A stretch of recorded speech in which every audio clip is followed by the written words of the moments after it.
4 महीने के तवील अरसे के बाद Pakistan will be back in ODI colours. Last ODI match Pakistan against New Zealand in New Zealand खेला था अप्रैल के महीने में। सो उसके बाद से पाकिस्तान अब जाके वेस्ट इंडीज से आज के दिन पाकिस्तानी टाइम के मुताबिक 11 बजे रात को ओडीआई गेम खेलेगा। एंड पाकिस्तान में ओडीआई की वापसी का मतलब यह है कि पाकिस्तान के दो चहीते, दो फैन फेवरेट प्लेयर यानी बाबर और रिजवान की भी वापसी। सो ये चीज इस मैच को मजीद अवेटेड एंड एक्साइटेड बनाती है।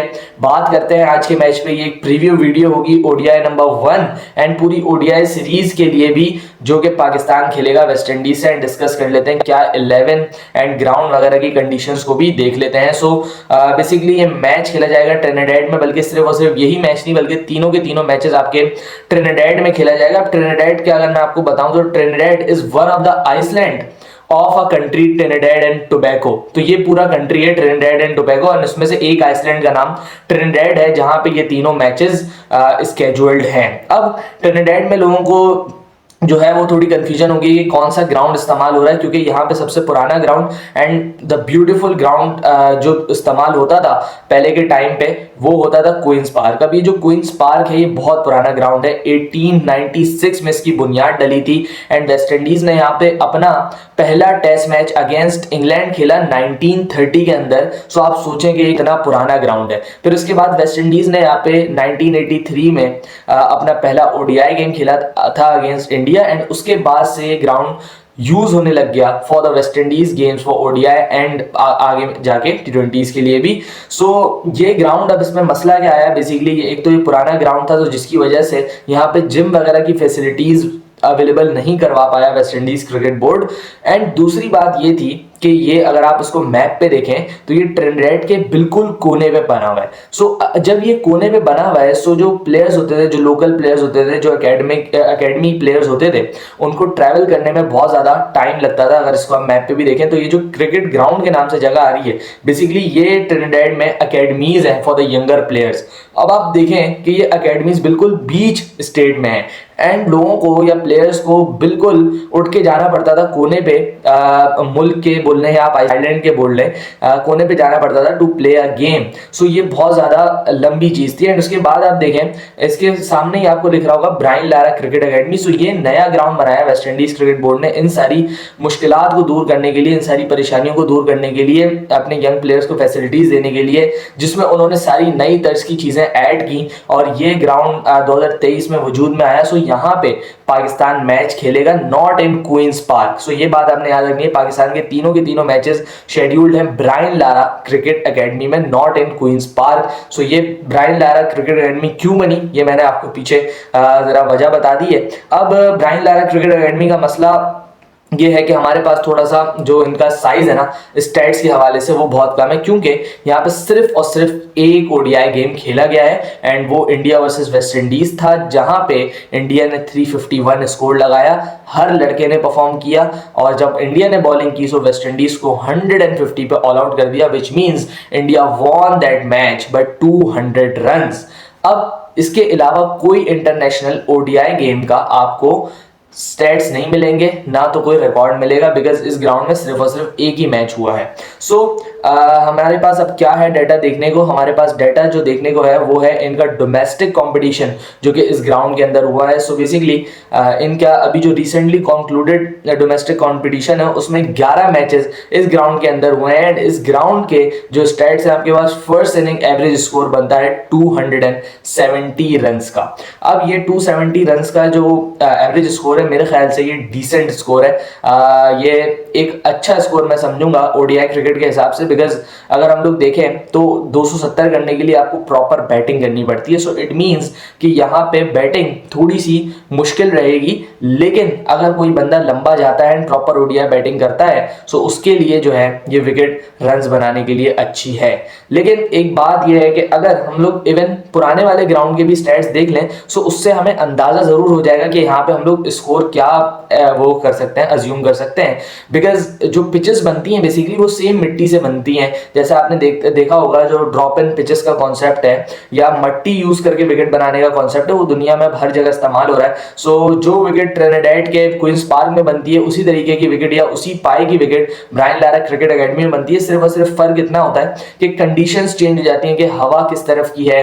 अब आप वो वाला ग्राउंड देखें जो आपका पुराना ग्राउंड था, वो समंदर के बहुत ज्यादा क्लोज था, तो सी ब्रीज का बहुत ज्यादा इफेक्ट पड़ जाता है। सी ब्रीज की वजह से फास्ट बॉलर्स को बहुत ज्यादा हेल्प मिल जाती है। Although Brian Lara cricket academy is also closer to the sea, but ये थोड़ा सा डिफरेंटली स्ट्रक्चर्ड है। इसके जो स्टैंड्स हैं वो थोड़ा सा डिफरेंटली स्ट्रक्चर्ड है, जिसकी वजह से विंड थोड़ी सी कट जाती है। सो ये सारी चीजें आपके पास डिफरेंट होंगी, बट अगर पिच कैसे खेलेगी वो शायद आपके पास सेम हो, या पिच के अंदर जो चीजें होती है वो बिल्कुल आपके पास सेम हो सकती हैं। सो उसके भी पुराने ग्राउंड के भी स्टैट्स देखना हमारे लिए बहुत ज्यादा जरूरी है। सो पुराने ग्राउंड के अगर मैं आपको स्टैट्स बताऊं तो उसमें हमारे पास एक अच्छा खासा सैंपल साइज मौजूद है, विच मीन 73 ओडीआई गेम्स का सैंपल साइज हमारे पास है। एंड उन 73 गेम्स में अगर हम लोग फर्स्ट इनिंग एवरेज स्कोर की बात करें तो वो बनता है 237 का। अब ऑब्वियस सी बात है, पुराने जमाने में ये ग्राउंड इस्तेमाल होता था। लास्ट ओडीआई गेम यहाँ पे 2023 में हुआ है। सो हम लोग सारे के सारे मैचेस की बात कर रहे हैं जो कि 2000s में हुए हैं, 2010s में हुए। सो वहाँ पे इतना ज़्यादा स्कोर, जैसे आजकल की क्रिकेट में 350 बनता है, 400 भी बन जाता है कभी कभी, उतना स्कोर पहले होता नहीं था because of different conditions, because of different players mindset. So अगर हम लोग इस स्कोर को एनालाइज करें उस जमाने की क्रिकेट के हिसाब से, सो स्टिल एक कंपेटिटिव स्कोर है ये। मेरे ख्याल से 236 उस जमाने का, आज का 290 280 के बराबर मैं इसको समझता हूँ। सो अगेन देखें आप, बहुत ज्यादा सिमिलैरिटीज है बिटवीन द एवरेज स्कोर जो कि हमें एक इनके लिस्ट ए कॉम्पिटिशन से मिला एंड जो कि हमें इंटरनेशनल ओडीआई से मिला, जो कि हुए दूसरे ग्राउंड में लेकिन हुए सेम आइलैंड पे। सो देखें सिमिलैरिटीज भी काफी ज्यादा स्कोर्स में मौजूद है। सो ये तो हो गया बेसिकली आपके पास ग्राउंड का एक ओवरव्यू कि आप ग्राउंड में यहाँ पे एक्सपेक्ट कर सकते हैं कि जो बैट्समैन अपनी प्रॉपर शॉट्स पे रह के अपनी ओडीआई क्रिकेट खेलेगा सो उसको काफी ज्यादा फायदा होने वाला है। ये विकेट आसान नहीं होगी बिकॉज अगेन वेस्ट इंडीज में जितने भी ग्राउंड है वो फास्ट बॉलिंग के लिए बहुत ज्यादा सपोर्टिव होते हैं because of the sea breeze जो कि फ्लो करती है। एंड सी ब्रीज जैसे कराची में भी फ्लो करती है, तो नया बॉल कराची में हमेशा हिलता है। लेकिन ऑब्वियसली नेशनल स्टेडियम जो है वो समंदर के ज़्यादा करीब नहीं है, सो वहाँ पे इतना ज़्यादा इफेक्ट नहीं होता। बट ये वेस्ट इंडीज़ में जितने सारे ग्राउंड्स हैं ये बहुत ज़्यादा सी के क्लोज हैं, सो यहाँ पे इफेक्ट आपके पास ज़्यादा होता है। फिर उसके बाद एक खतरा जो आपके सर पे मंडला रहा है ना, आपने बहुत ज़्यादा देखा भी होगा सोशल मीडिया पे, वो खतरा है बारिश का खतरा। बिकॉज आज के दिन ट्रिनिडेड में पूरा दिन हैवी शावर्स लगे रहे हैं, बहुत ज़्यादा बारिश हुई है आज के दिन भी। एंड अभी अगर मैं करंट टाइम की बात करूं इन वेस्ट इंडीज़, तो वो प्रॉबेबली 8 या 9 PM बज रहे होंगे, यानी रात के 8 या 9 बज रहे होंगे। और अभी भी वो लोग थर्सडे में, हम लोग फ्राइडे में दाखिल हो चुके हैं। सो हम जो मैच खेलेंगे कल वो उनके स्टैंडर्ड टाइम के मुताबिक 3 बजे दोपहर में है, यानी फ्राइडे 3 बजे, विच मीन्स अभी तकरीबन आप समझें कि 12-15 घंटे हैं मैच को। सो उस हिसाब से आपके पास क्या कंडीशंस बनेगी वो देखना इंपॉर्टेंट होगा, क्योंकि कल जो है वो बारिश लाइट शावर एक्सपेक्टेड है, हैवी शावर एक्सपेक्टेड नहीं है। बट अभी जो बारिश हो रही है, आज के दिन जो पूरी बारिश हुई है वो हैवी शावर था, तो जिसकी वजह से आप ये भी देखेंगे कि विकेट थोड़ी सी नम हो एंड आउटफील्ड पे तो डेफिनेटली बहुत ज्यादा इफेक्ट पड़ेगा। सो एक तो सी ब्रीज, ऊपर से ओवरकास्ट कंडीशंस और ऊपर से गीली विकेट, सो फास्ट बॉलर्स के लिए काफी ज्यादा हेल्पफुल बनती जा रही है विकेट। एंड इसकी वजह से आप देखेंगे कि पाकिस्तान या वेस्ट इंडीज दोनों टीम्स आप देखो कि एक स्पिनर्स के साथ ही जाएंगी। मोस्ट प्रोबेबली वो स्पिनर मेरे ख्याल से अबरार अहमद होना चाहिए। अगेन मैं यही कहूंगा कि आपको जो है ना फॉर्मेट मिक्सिंग नहीं करनी है। सुफियान मुकीम ने बहुत शानदार बॉलिंग की इन T20I क्रिकेट, लेकिन हमें ये नहीं भूलना कि अबरार जो है वो हमारा रेगुलर प्लेयर है in ODI and test match cricket. So हमें उसको रिप्लेस नहीं कर देना है एक ऐसे लड़के से जिसने T20I में परफॉर्मेंसेस दी हैं। हमने उसका भी कॉन्फिडेंस खराब नहीं करना है, हमने अबरार का भी कॉन्फिडेंस खराब नहीं करना है। So Abrar must be given a go. And अगर पाकिस्तान 2 के साथ खिलाता है देन तो डेफिनेटली कोई चॉइस ही नहीं है सुफियान के अलावा। लेकिन तो अगर Pakistan is stuck between in these two कि हमने एक ही खिलाना है, सो देन मेरे ख्याल से वो अबरार आपकी प्रायोरिटी पे होना चाहिए। बिकॉज उसने शानदार बॉलिंग की है पिछले 1 से 1.5 साल में पाकिस्तान के लिए, और एक बहुत इंपॉर्टेंट बॉलर उभर के सामने आया पाकिस्तान के लिए हमेशा क्रूशल मोमेंट्स पे।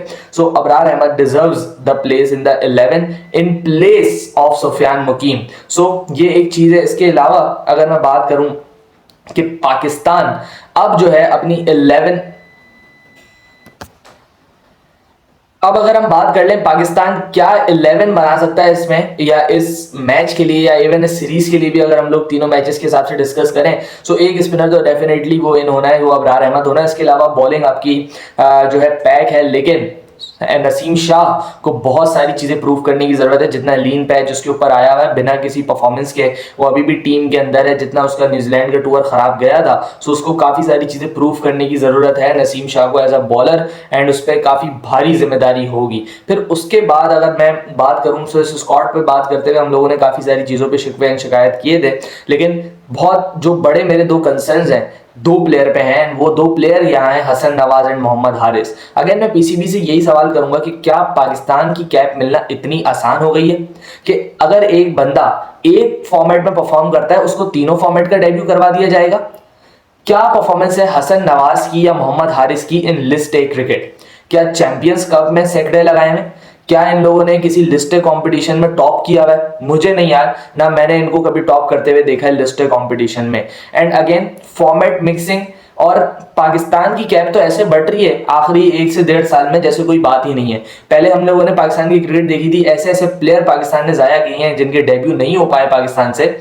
मिसबाउल हक जैसा प्लेयर आपके पास 36 साल की उम्र में कमबैक करता है, डेब्यू काफी पुराना था लेकिन कमबैक एंड रेगुलर चांसेस कब से मिलते हैं? 36 साल की उम्र से। और इसी तरीके के कितने ही प्लेयर हैं जो कि इवन मंजर आम पे ही ना आए बिकॉज पाकिस्तान इतनी स्ट्रॉन्ग टीम थी। सो अब कहां है आपकी टीम?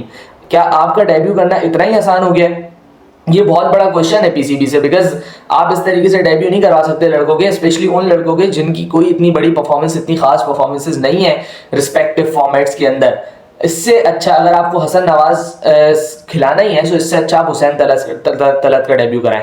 बिकॉज मैं ये समझता हूं कि हुसैन तलत एक ऐसा प्लेयर था जिसको आपने जाया किया है। T20 क्रिकेट खिला के T20 में डेब्यू करा के, वो कभी भी T20 का प्लेयर नहीं है। उसकी बैटिंग तो देखें आप, उसकी बैटिंग वो बिल्कुल जो है वो लंबी बैटिंग करने वाला प्लेयर है। उसने T20 में कभी जगह बनानी नहीं है अपनी। सो उसको जो आपने चांस देना था, एंड काफी अरसे से हुसैन तलत 2018-2017 से पाकिस्तान के साथ है, एंड पाकिस्तान ने उसको कभी उसके करेक्ट फॉर्मेट में नहीं खिलाया। मेरे ख्याल से वो ओडीआई में एक बहुत अच्छा प्लेयर हो सकता था पाकिस्तान के लिए अगर उसको शुरू से चांस दिया जाता। अब भी देर नहीं हुई है, अब भी लेके आया जा सकता है हुसैन तलत को नंबर 5 पे, नंबर 6 पे बैटिंग करवाने के लिए। He can add value. अगर आप हसन नवाज को लेके आएंगे तो ये ज्यादती है सरासर हुसैन तलत के साथ, बिकॉज हुसैन तलत की एटलीस्ट परफॉर्मेंसेज हैं। हुसैन तलत हमें दिखता है नुमाया इन लिस्टेड कॉम्पिटिशंस, लेकिन हसन नवाज हमें कहीं पे भी नहीं दिखा।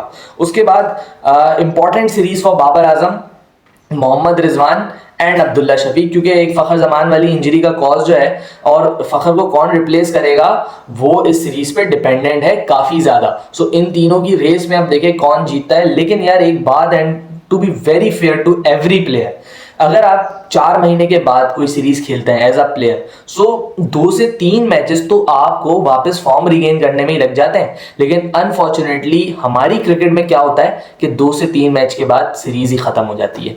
पाकिस्तान क्रिकेट बोर्ड अपने प्लेयरों को इसी तरीके से जाया करता है, बिकॉज आप अगर सीरीज अरेंज भी कर रहे हैं तो वो भी 3 से 4 महीने के बाद करेंगे, और फिर करेंगे भी तो सिर्फ 3 मैच की। क्या है ये 3 मैच की सीरीज? इतने मैचेस तो एक प्लेयर जो है वो वापस फॉर्म में आने में ले लेता है, और उस वक्त तक आपकी सीरीज खत्म हो जाती है।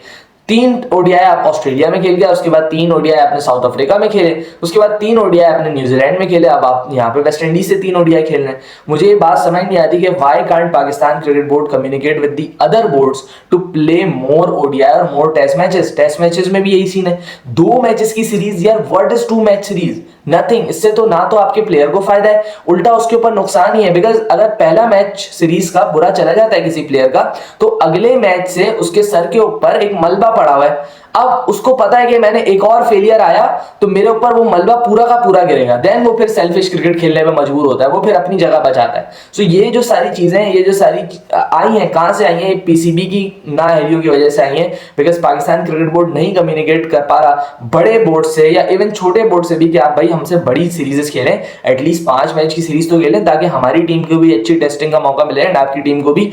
सो अगेन एक एज दे सकते हो आप यार बाबर रिजवान को, टू बी वेरी ऑनेस्ट। 3 महीने, 4.5 महीनों के बाद क्रिकेट खेल रहे हैं ये लोग ओडीआई क्रिकेट। ऑब्वियसली प्रैक्टिस में तो होंगे, लेकिन स्टेप इनटू द फील्ड ये वो बहुत ज्यादा डिफरेंट होता है। सो अगर बाबर रिजवान कोई फेल होता है, सो आप इनको थोड़ा सा चांस देना यहाँ पे, थोड़ा सा टाइम देना बनता है। एंड मेरे ख्याल से ये बहुत इंपॉर्टेंट सीरीज भी है बाबर के लिए, और एक ऐसे टाइम पे आई है जहाँ पे शायद बाबर इतना ज़्यादा रेडी ना हो, लेकिन मैं अगेन यही उम्मीद करूंगा कि बाबर अपनी क्लास शो करे यहाँ पे, एटलीस्ट हमें कुछ तो दिखे डिफरेंटली बाबर आजम के अंदर, एंड वो उसकी वजह से फिर एशिया कप के अंदर भी आ सकता है, जैसे हम लोगों ने पहले बात की है। ऑल्दो फखर की एक माइल्ड इंजरी है, एंड उम्मीद यही कर रहे हैं कि वो बेहतर हो जाएगी before going into the tri nation series, but let's see, कुछ भी हो सकता है, क्रिकेट है एंड चीज़ें हैं, इंजरी के मामले कुछ कह नहीं सकते जब तक आपके पास फाइनल एविडेंस ना आ जाए। सो लेट्स सी कैसी कहानी चलती है, एंड उम्मीद यही करूंगा कि एक अच्छा मैच हमें देखने को मिले, पाकिस्तान क्रिकेट ओडीआई में भी उसी तरीके से परफॉर्म करे जैसे पाकिस्तान की यंग टीम ने T20 में परफॉर्म किया था। मिलते हैं किसी और वीडियो में, अपना ख्याल रखिएगा, अल्लाह हाफिज़।